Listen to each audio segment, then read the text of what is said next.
I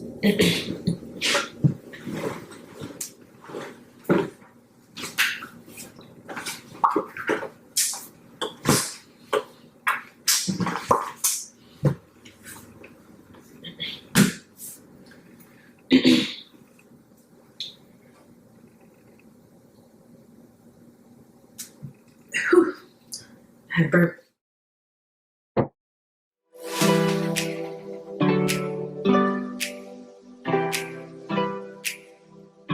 Well, hello, and welcome to my channel. My name is Harry Williams. I am the founder of Mug LLC. And I know, it's been a very long time since I've been in front of the camera. But, God, put me on a little vacation. But I'm back, okay? So yeah. So this is a little different because, usually I interview people.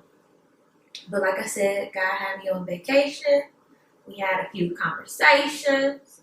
And now He has put this on my spirit. So I'm going to be sharing passages with you all.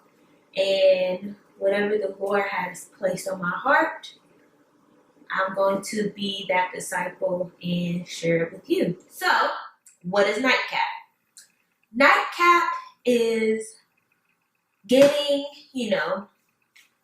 a good old word before you hit them sheets. Okay, honey? I'm not a morning person. Some people, they wake up at 6 in the morning and dive straight into, the Lord's word. Me, it's not at 6 in the morning. I'm more so maybe, a 9 o'clock type of girl, or, maybe, try to get the word in before I go to bed. And so that's one of the things that I do is, make sure that I read a chapter a day, period. I always got to make sure I make the Lord a priority for each day. So I'm going to begin reading 1 Kings 18, 20 through 39. Ahab sent the message to all the Israelites. He gathered the prophets at Mount Carmel. Elijah approached all of the people and said, "How long will you hobble back and forth between two opinions? If the Lord is God, follow God. If Baal is God, follow Baal." The people gave no answer. Excuse me, y'all. Elijah said to the people, "I am the last of the Lord's prophets, but Baal's prophet numbers 450. Give us 2 bulls. Let Baal's prophet choose one. Let them cut it apart and set it on the wood, but don't add fire. I'll prepare the other bull, put it on the wood, but won't add fire. Then all of you will call on the name of your God, and I will call on the name of the Lord. The God who answers with fire, that's the real God." All of the people answered, "That's an excellent idea." So Elijah said to the prophets of Baal, "Choose one of these bulls, prepare it first, since there are so many of you. Call on the name of your God, but don't add fire." So they took one of the bulls that had been brought to them. They prepared it and called on Baal's name from morning to midday. They said, "Great Baal, answer us." But there was no sound or answer. They performed a hopping dance around the altar that had been set up. Around noon, Elijah started making fun of them. "Shout louder. Certainly he's a god. Perhaps he is lost in thought or wandering or traveling somewhere. Or maybe he's asleep and must wake up." So the prophets of Baal cried with a louder voice, cut themselves with swords and knives, as was their custom. Their blood flowed all over them. As noon passed, they went crazy with their ritual until it was time for them for the evening offering. Still, there were no sound or answer, no response whatsoever. So they're waiting for fire for the bull to catch on fire. Basically, when they say there was no sound, answer, or response, they're waiting for the God that they believe in to make the bull catch on fire. So now I'm at verse 30. Then Elijah said to all the people, "Come here." All the people closed in, and he repaired the Lord's altar that had been damaged. Elijah took 12 stones according to the number of the tribes of the sons of Jacob, to whom the Lord's word came. Your name will be Israel. He built the stones into an altar in the Lord's name, and he dug a trench around the altar big enough to hold 2 seahs of dry grain. He put the wood in order, butchered the bull, and placed the bull on the wood. Fill 4 jars with water and pour it on the sacrifice and on the wood, he commanded. Do it a second time, he said. So they did it a second time. Do it a third time. And so they did it a third time. The water flowed around the altar, and even the trench filled with water.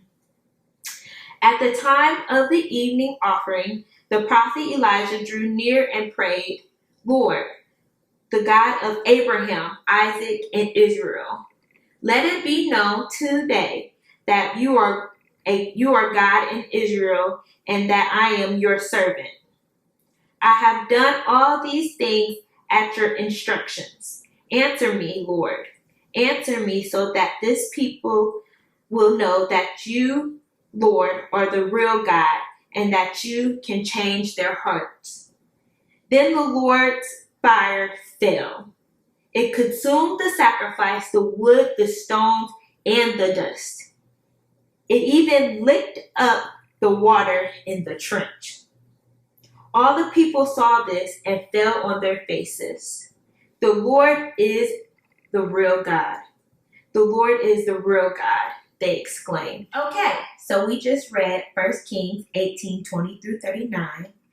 And if you got distracted or whatever it may be, I encourage for you all to open up that Bible and read it yourself. But because I like you all, I'm going to give a synopsis of what I just read. Elijah, had a battle with Baal's prophets and was like, look, the Lord is real, Baal ain't real, and, we could just hash this out right now. If my bull catch on fire, my God is real. If your bull catch on fire, your God is real. And that's that. And so Baal's prophets was like, all right, cool, great idea. And so in this passage, they're praying to Baal and chanting and hollering and, cutting themselves and dancing, and Baal still didn't catch their bull on fire. And so, now Elijah, he laughing at him. He like, where's Baal at? Wake him up.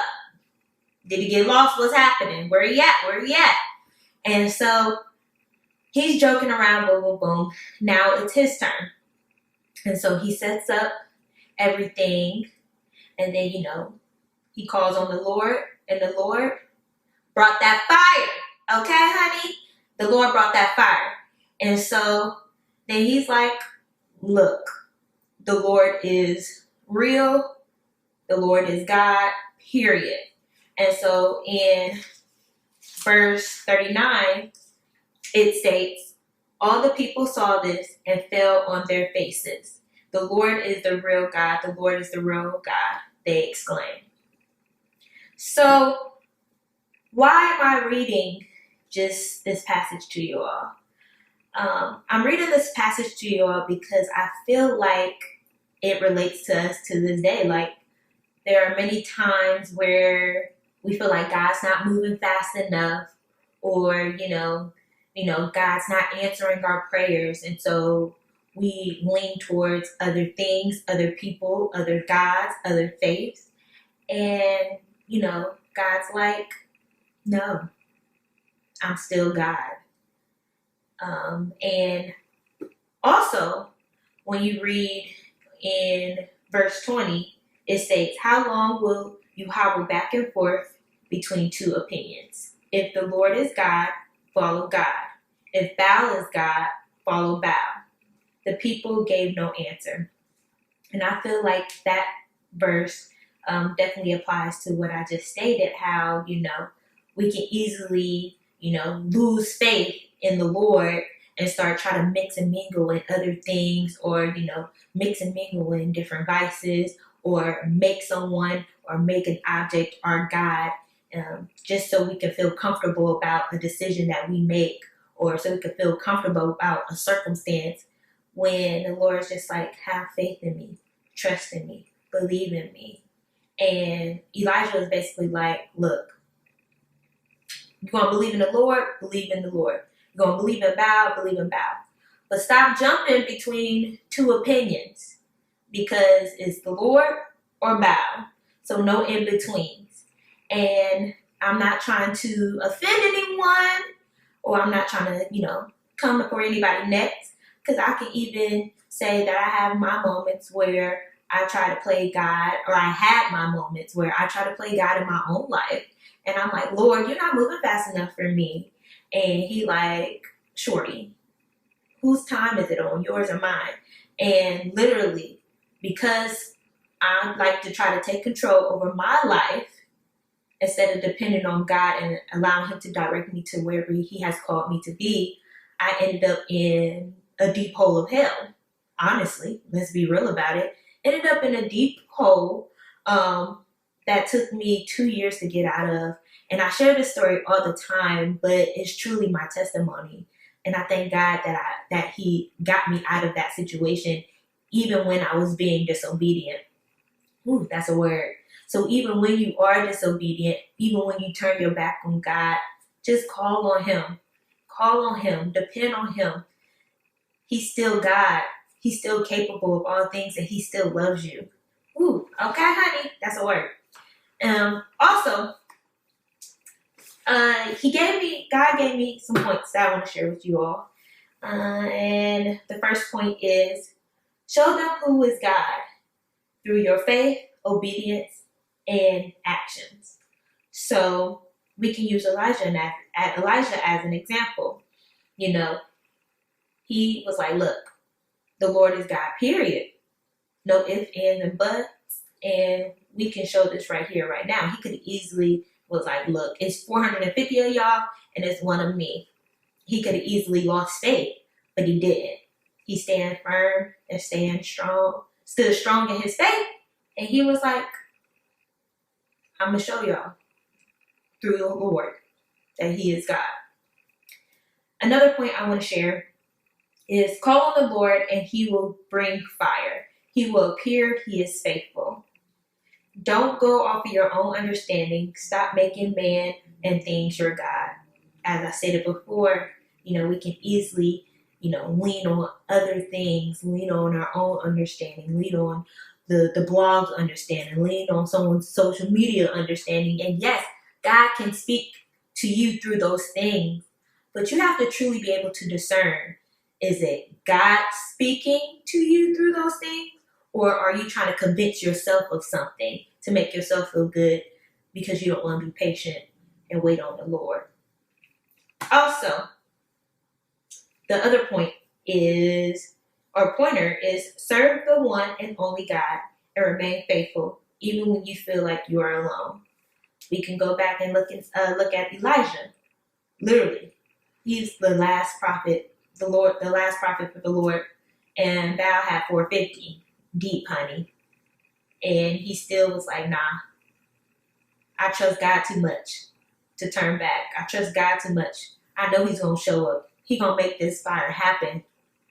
And that's how you need to look at it when it comes to your life. Like, I trust God too much. He's going to make this fire happen.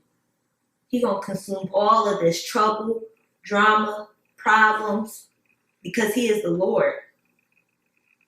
And so I just encourage you all to stand firm, stay strong, stay prayed up, stay faithful, stay obedient, and move when He calls you to move. I love you all, and good night.